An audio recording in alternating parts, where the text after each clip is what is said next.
আসসালামু আলাইকুম, আমি লিটন। সবাইকে আমার চ্যানেলে স্বাগতম। বন্ধুরা, প্রতিদিনের মতো আজকেও আমি আপনার সামনে নতুন একটি নিয়োগ বিজ্ঞপ্তি নিয়ে হাজির হয়েছি। তো বন্ধুরা, দেখতেই পাচ্ছেন দুর্যোগ ব্যবস্থাপনা অধিদপ্তর একটি নিয়োগ বিজ্ঞপ্তি প্রকাশ পেয়েছে।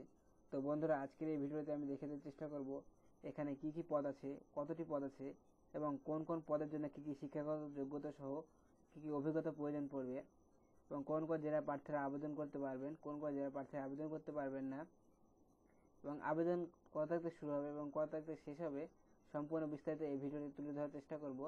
তবে বন্ধুরা, চেষ্টা করুন ভিডিওটি ধৈর্য সহকারে সম্পূর্ণ দেখার। এবং ভিডিওটি শুরু করার আগে আপনার কাছে একটা রিকোয়েস্ট থাকবে, যারা আমার এই চ্যানেল নতুন তারা প্লিজ সাবস্ক্রাইব করবেন এবং পাশে যে বেল আইকন থাকবে সেখানে ক্লিক দিয়ে অলে ক্লিক দিয়ে রাখবেন, যাতে করে পরবর্তী নতুন কোনো ভিডিও আপলোড করলে সরাসরি আপনার কাছে নোটিফিকেশন চলে যায়। এবং বন্ধুরা, এখানে বেশ কয়েকটি নিয়োগ সম্পর্কিত ভিডিও আপলোড করে রেখেছি, চাইলে আপনারা দেখতে পারেন। এবং যেগুলো দেখানোর সময় আছে তাহলে আপনারা সরাসরি চলে যাব নিয়োগ বিজ্ঞপ্তিতে। আমরা চলে এসেছি নিয়োগ বিজ্ঞপ্তিতে। গণপ্রজাতন্ত্রী বাংলাদেশ সরকার অনুমোদিত দুর্যোগ ব্যবস্থাপনা অধিদপ্তর একটি নিয়োগ বিজ্ঞপ্তি প্রকাশ পেয়েছে। প্রথমে এই নিয়োগ বিজ্ঞপ্তি প্রকাশ পেয়েছে 24/2/2021 খ্রিস্টাব্দে। এই নিয়োগ বিজ্ঞপ্তিতে যা বলা আছে, দুর্যোগ ব্যবস্থাপনা ও ত্রাণ মন্ত্রণালয়ের স্মারক এত তারিখ 21/1/2021 খ্রিস্টাব্দে মোতাবেক দুর্যোগ ব্যবস্থাপনা অধিদপ্তরের নিয়ন্ত্রণাধীন রাজস্ব খাতভুক্ত নিম্নবর্তিত তৃতীয় ও চতুর্থ শ্রেণীর শূন্য পদে সরাসরি নিয়োগের মাধ্যমে অস্থায়ী ভিত্তিতে পূরণের জন্য বাংলাদেশের প্রকৃত নাগরিকদের নিকট হতে নিম্নোক্ত শর্তে অনলাইনে আবেদন আহ্বান করা যাচ্ছে। তো বন্ধুরা, এখানে প্রথমে যে পদটি আছে সেটি হচ্ছে কম্পিউটার অপারেটর। বেতন হচ্ছে 11,000 থেকে 26,590 টাকা। এখানে নেওয়া হবে একজনকে এবং শিক্ষাগত যোগ্যতা ও অভিজ্ঞতা হচ্ছে কোনো স্বীকৃত বিশ্ববিদ্যালয় হতে বিজ্ঞান বিভাগের স্নাতক,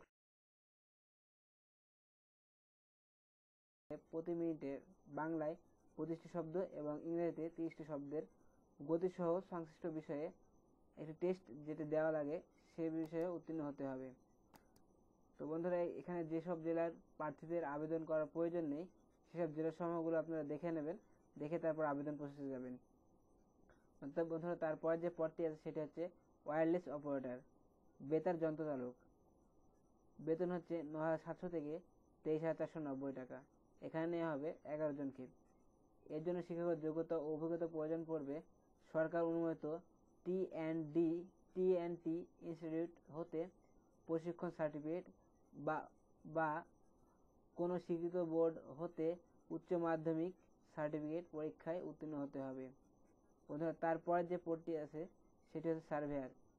বেতন হচ্ছে 9,300 থেকে 22,490 টাকা। এখানে নেওয়া হবে একজনকে। এর জন্য শিক্ষাগত যোগ্যতা ও অভিজ্ঞতা প্রয়োজন পড়বে কোনো স্বীকৃত বোর্ড হতে উচ্চ মাধ্যমিক সার্টিফিকেট পরীক্ষা সহ কোনো স্বীকৃত প্রতিষ্ঠান হতে জরিপে চূড়ান্ত পরীক্ষায় উত্তীর্ণ। তারপরে যে পদটি আছে সেটি হচ্ছে গাড়ি চালক। বেতন হচ্ছে 9,300 থেকে 22,490 টাকা। এখানে নেওয়া হবে 15 জনকে। এই পদের জন্য শিক্ষাগত যোগ্যতা ও অভিজ্ঞতা প্রয়োজন পড়বে অষ্টম শ্রেণী বা জেএসসি পাস, সমমানের পরীক্ষায় উত্তীর্ণ, বৈধ ড্রাইভিং লাইসেন্স সহ হালকা ও ভারী যান চলাচলের 3 বছরের অভিজ্ঞতা। তারপরে যে পদটি আছে সেটি হচ্ছে ডেসপাস রাইডার। বেতন হচ্ছে 8,800 থেকে 21,310 টাকা। এখানে নেওয়া হবে একজনকে। এই পদের জন্য শিক্ষাগত যোগ্যতা ও অভিজ্ঞতা প্রয়োজন পড়বে কোনো স্বীকৃত বোর্ড হতে ন্যূনতম দ্বিতীয় বিভাগ বা সমমানের জিপিএতে উচ্চ মাধ্যমিক সার্টিফিকেট বা সমমানের পরীক্ষায় উত্তীর্ণ। সাইকেল চালায় বাংলাদেশ সড়ক পরিবহন কর্তৃপক্ষ কর্তৃক প্রদত্ত বৈধ লাইসেন্সধারী এবং কম্পিউটার ব্যবহারের দক্ষতা থাকতে হবে।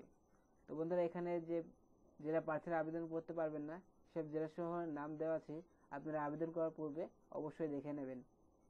তারপর যে পদটি আছে সেটি হচ্ছে অফিস সহায়ক। বেতন হচ্ছে 8,250 থেকে 20,010 টাকা। এখানে নেওয়া হবে 11 জনকে। এই পদের জন্য শিক্ষাগত যোগ্যতা ও অভিজ্ঞতা হচ্ছে কোনো স্বীকৃত বোর্ড হতে মাধ্যমিক স্কুল সার্টিফিকেট বা সমমানের পরীক্ষায় উত্তীর্ণ। তারপর যে পদটি আছে সেটি হচ্ছে নিরাপত্তা প্রহরী। বেতন হচ্ছে 8,250 টাকা থেকে 20,010 টাকা। এখানে নেওয়া হবে 22 জনকে। এই পদের জন্য শিক্ষাগত যোগ্যতা ও অভিজ্ঞতা প্রয়োজন পড়বে অষ্টম শ্রেণী অথবা জেএসসি পাস বা সমমানের পরীক্ষায় উত্তীর্ণ। তো বন্ধুরা এখানে আরও দেওয়া আছে অনলাইনে আবেদন করার নিম্নবর্তিত শর্তাবলী অবশ্যই অনুসরণ করতে হবে। তো বন্ধুরা আবেদন করার পরে যে শর্তাবলীগুলো অনুসরণ করতে হবে সেই শর্তাবলীগুলো হচ্ছে 31/3/2021 তারিখে প্রার্থীর বয়স 18 থেকে 30 বছরের মধ্যে হতে হবে। তবে বীর মুক্তিযোদ্ধা ও বীর মুক্তিযোদ্ধার পুত্রকন্যা ও শারীরিক প্রতিবন্ধী প্রার্থীর ক্ষেত্রে বয়স ঊর্ধ্ব 32 বছর। বয়স প্রমাণের ক্ষেত্রে এফিডেভিট গ্রহণযোগ্য হবে না। তো বন্ধুরা এখানে বেশ কয়েকটি শর্তাবলী আছে, আপনারা দেখে নেবেন। তো বন্ধুরা আমি এখন সরাসরি যাব আবেদন করার সময়সীমা। অনলাইনে আবেদনপত্র ফর্ম পূরণ ও পরীক্ষার ফি জমা দানের শুরুর তারিখ হচ্ছে 2/3/2021 খ্রিস্টাব্দ সকাল 10টা হতে অনলাইনে আবেদনপত্র জমা দানের শেষ তারিখ ও সময় হচ্ছে 31/3/2021 খ্রিস্টাব্দ বিকাল 5টা পর্যন্ত।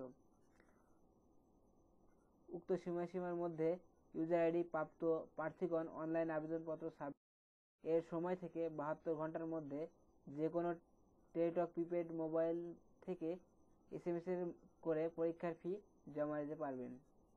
তো বন্ধুরা এখন আমরা দেখব অনলাইনে আবেদনপত্র পূরণের নিয়মাবলী। প্রার্থী ddmr.teletalk.com.bd এই ওয়েবসাইটে প্রবেশ করে দুর্যোগ ব্যবস্থাপনা অধিদপ্তর কর্তৃক প্রকাশিত নির্ধারিত আবেদনপত্র পূরণ করে অনলাইনে রেজিস্ট্রেশন কার্যক্রম এবং ফি জমা প্রদান করতে পারবেন।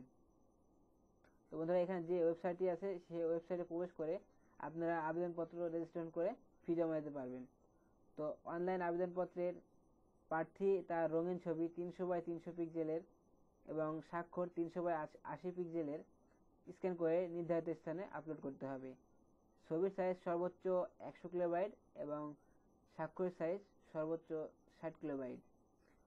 আবেদনপত্রের পূরণকৃত তথ্য যেহেতু পরবর্তীতে সকল কার্যক্রমে ব্যবহৃত হবে সেহেতু অনলাইনে আবেদনপত্র সাবমিট করার পূর্বে পূরণকৃত সকল তথ্যের সঠিকতা সম্পর্কে প্রার্থীকে নিজে শতভাগ নিশ্চিত হতে হবে। তো বন্ধুরা আপনারা চেষ্টা করবেন যে কোনো সার্টিফিকেট অনুযায়ী আবেদন ফর্ম পূরণ করার। তো বন্ধুরা তারপরে যে শর্তাবলী আছে সেটি হচ্ছে এতিম, শারীরিক প্রতিবন্ধী, বীর মুক্তিযোদ্ধা, শহীদ বীর মুক্তিযোদ্ধার পুত্রকন্যা এবং বীর মুক্তিযোদ্ধার শহীদ বীর মুক্তিযোদ্ধার পুত্রকন্যা ক্ষুদ্র গোষ্ঠী ও আনসার ভিডিপি কোটার প্রার্থীদের প্রযোজ্য ক্ষেত্রে টিক চিহ্ন দিতে হবে।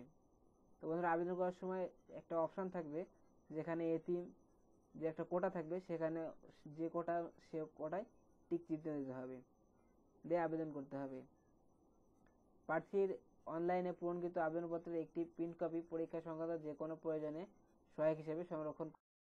তো বন্ধুরা একটা প্রিন্ট কপি আপনার পরীক্ষা সম্বন্ধে সংরক্ষণ করে রাখবেন, যে কোনো প্রয়োজনে সংরক্ষণ করতে পারবেন। বন্ধুরা SMS এর প্রেরণের নিয়মাবলী ও পরীক্ষার ফি প্রদান। তো বন্ধুরা এখানে SMS এর মাধ্যমে যে পরীক্ষার ফি প্রদান করবেন তার সম্পর্কে কিছু বলা আছে, আমি সেটি আপনাদের দেখিয়ে দেব।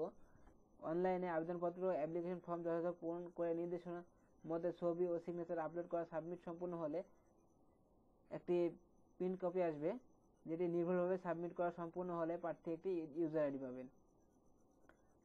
সেই ইউজার আইডি দিয়ে 1 থেকে 4 নং পদের জন্য 100 টাকা এবং সার্ভিস চার্জ 12 টাকা, মোট 112 টাকা পরীক্ষার ফি বাবদ জমা দিতে হবে এবং 5 থেকে 7 নং পদের জন্য 50 টাকা এবং টেলিটক সার্ভিস চার্জ বাবদ 6 টাকা, মোট 56 টাকা অনধিক 72 ঘন্টার মধ্যে জমা দিতে হবে।